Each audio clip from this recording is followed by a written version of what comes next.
Please welcome your MC, Rupert Brahini. Back, yes. I have a question for you, my friends in the audience. What will make the metaverse work? I've been trying to wrap my head around that for a couple of years now, and I'm not there yet, but our next speaker is. So we're going to have an amazing intro to a lot of very broad topics around how we as humans get to a workable metaverse. He's a near futurist. He is ex-Apple, ex-Oracle, ex-Electronic Arts, and he was working with the creators of VRML 27 years ago. If you don't know that, virtual reality modeling language, 3D in a browser in 1995. Take that, WebXR. I would like you to welcome to the stage Neil Redding of Redding Futures.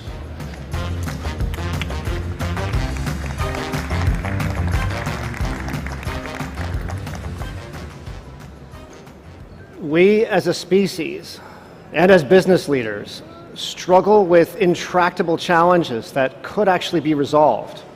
Why? Disruption continues to surprise us even when we prepare. Why? And 30 years into our pursuit of the metaverse, why are we still struggling to make it work?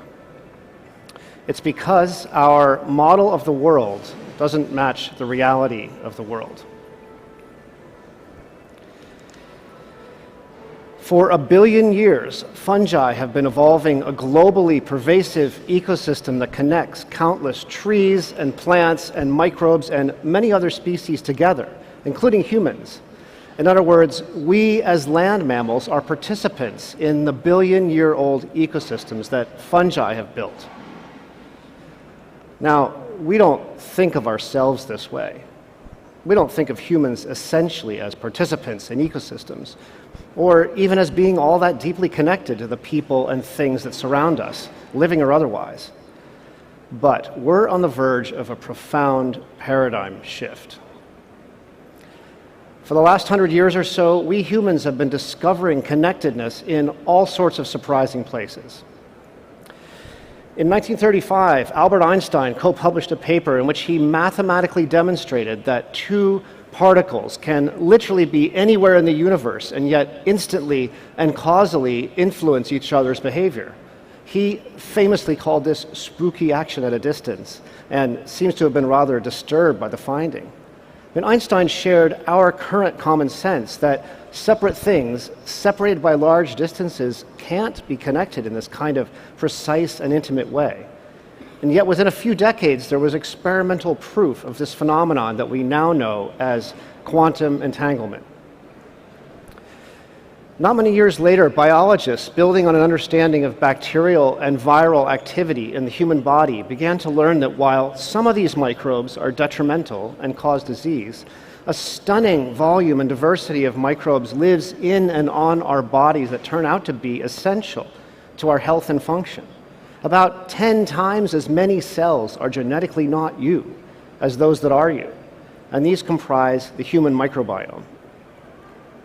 Back in 1998, I was at a conference in Amsterdam, and the speaker stunned me into rapt 20-something attention when he said from the stage, "I who am speaking to you am the elected representative of a microbial community that is my embodiment here." This speaker was the now legendary fungi expert Paul Stamets, whose 2008 TED Talk was wildly popular and succeeded in accelerating mainstream awareness of many dimensions of connectedness. You've probably heard of mycelium, the branching root structure that is the essence of soil-based fungi. Mycelium is so deeply connected with trees and other organisms in the forest that it is often interwoven at the molecular level. And this alignment enables delivery of nutrition and conveyance of waste, as well as communication in such diverse and nuanced ways that mycelium is often compared to the internet, as well as to our biologically based neural networks, the structure and function of our human brains. Mycelium is like the microbiome of the forest. Later in the 20th century, we discovered ulcers and stress as connection between mind and body.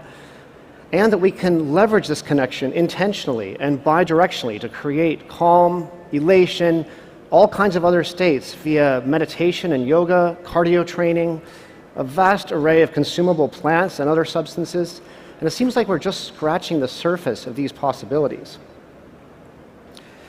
So in addition to quantum entanglement, the human microbiome, mind and body, mycelium in trees, we could talk about many other surprising discoveries of connectedness over the past 100 years.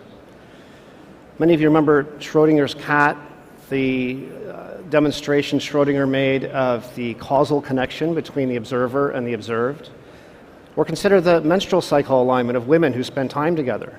In fact, to the way any group of people's heart rates align when they spend time, when they experience the same narrative, according to recent studies, to the crazy rapid spread of viruses around the planet, to everything we know and love about the internet. But you're with me.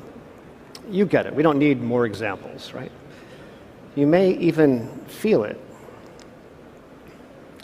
Everything is connected. And yet, like Einstein, we're surprised and sometimes even disturbed by the way things are connected. Why? Let's do a little experiment. Bring to mind any of the daily moments that parents have with their infant children, that you've had if you have kids. When we're speaking words, what are we saying? Daddy, mommy, chair, TV, doggy, truck, and so on. From the earliest moments of human interaction, we train our kids to see the world as a bunch of named things, each of which is distinct from other things. As we grow and start interacting with other children, our parents continuously and firmly intervene to clarify that we can't do and take whatever we want, that other people and their things are not ours, not us. As we grow, this training continues and we learn about all the us's and them's in the world. As Seth Godin likes to say, people like us do things like this. In my own conservative Christian upbringing, I learned about believers and non-believers, conservatives and liberals, Americans and foreigners, ourselves and other races, a bit less well-defined, responsible and irresponsible people, good and bad, lots of other categorical distinctions. And thanks to my father, a PhD in economics, I absorbed an inclination to critical thinking, which I practiced in an instinctive and childlike way at first. As a child, I experimented with a lot of things. I took apart household appliances and reassembled them. I invented imaginary machines from found materials. I did the usual boy stuff with insects and bicycles and video games, and eventually got into computers and coding. And I very naturally loved the more formal lab-based experiments of secondary school, deepening my understanding of the scientific method and its essential focus on isolation of variables, keeping each distinct from the other so we're clear which does what. We've all learned this. This focus on distinction is foundational to critical thinking. Clear understanding of where responsibility lies, which discrete entities cause which outcomes by which discrete actions. Your childhood may have been different in some of the specifics, but I'll wager that you were also thoroughly indoctrinated in what I'll call the paradigm of distinction. The world is made up of discrete, distinct, separate things.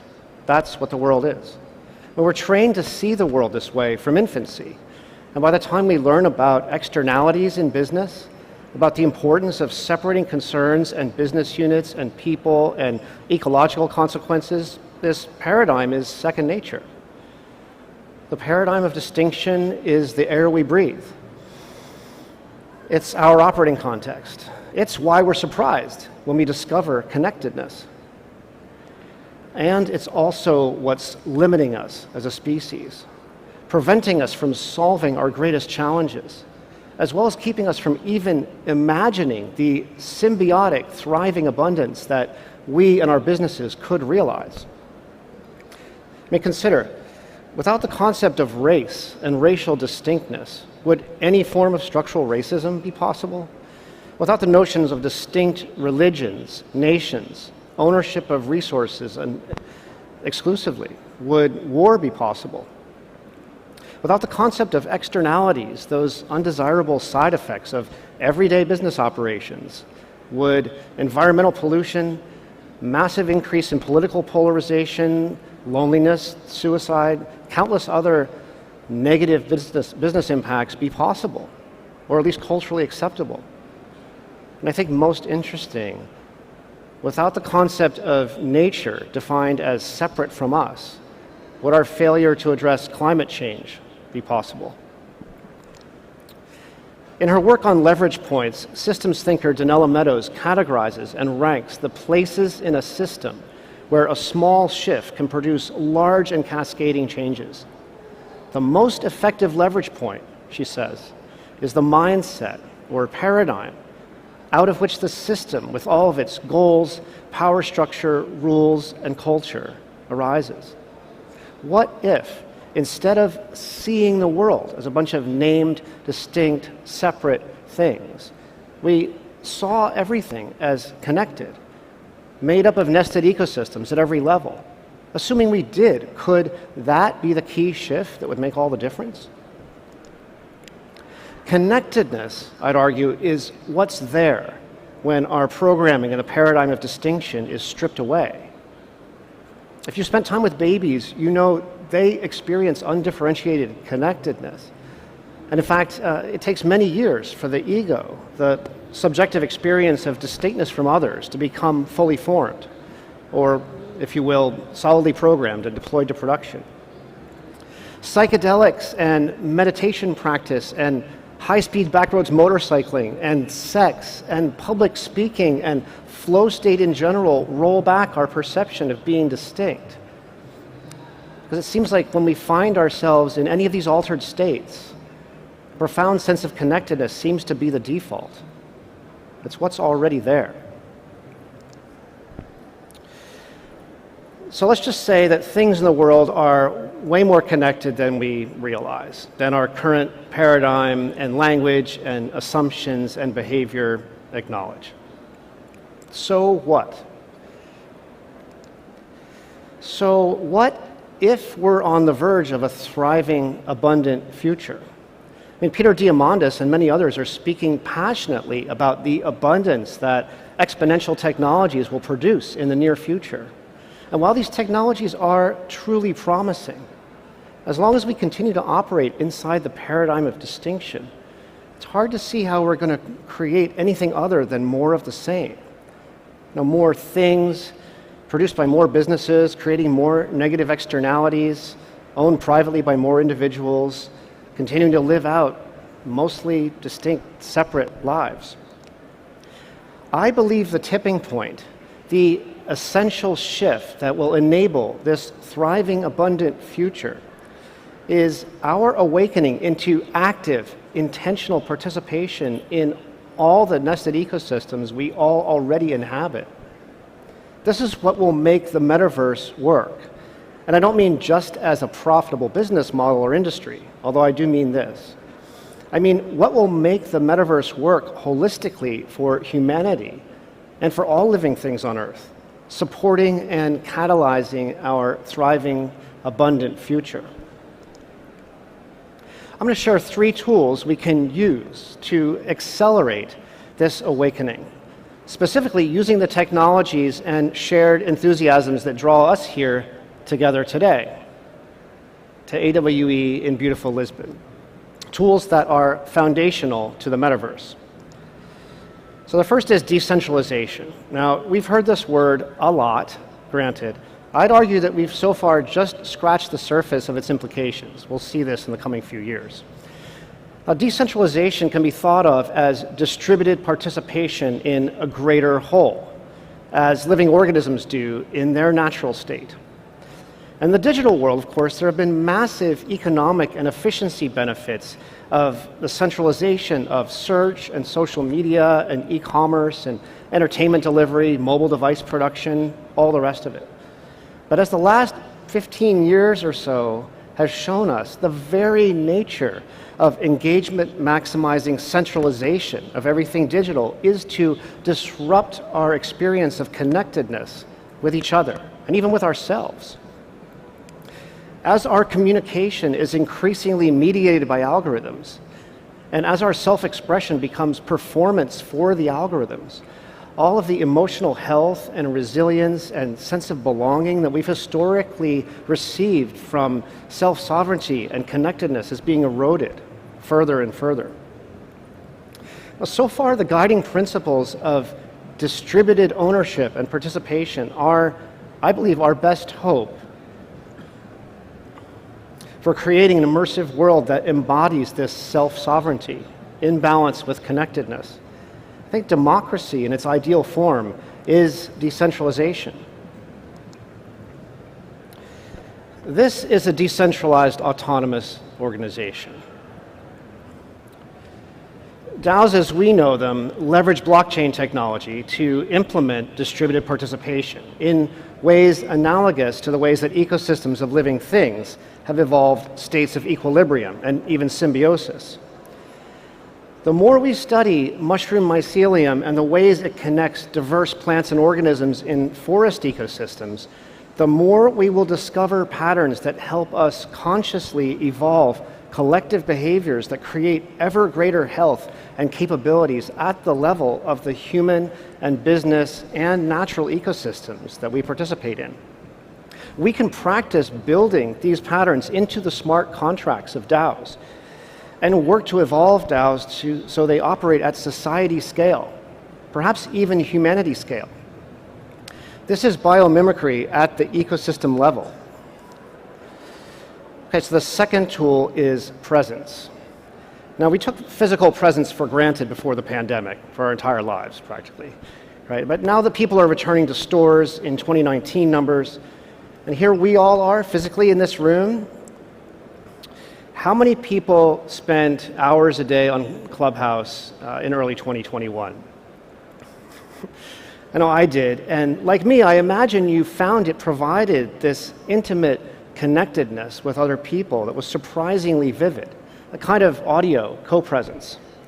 Reminded me of hours-long phone calls I would have from the privacy of my own bedroom in my childhood, being with my friends when I couldn't physically be with them. 2016, I was running emerging technology for global tech consultancy ThoughtWorks, and our lead designer hated video conferencing. I never fully understood why, but he would often say, "Video sucks. I'm sure we could do a lot better using VR." So, challenge accepted, right? Our team mission generally was to kick the tires on new and emerging interaction technologies. So VR and AR, voice, chatbots, machine learning enabled gesture interaction, even eye tracking. We tried lots of new tech and determine the value or the relevance of these technologies for ThoughtWorks enterprise clients across industries like retail and healthcare and financial services, hospitality, et cetera. So it was mid-2016. Any of you who are in this industry or playing with VR at the time, I'm sure also had HTC Vive, the new first consumer release of Oculus Rift, Leap Motion for tracking hands. As we show in this picture, we put these all together so we could start to prototype these increasingly embodied immersive experiences. And as we learned what the tech could do, we decided to focus in on the team whiteboarding use case, which is something that we did every day, to design things, solve problems. We knew countless other professionals did as well. So as we started prototyping, we did pretty well, enabling drawing with our fingers in 3 dimensions.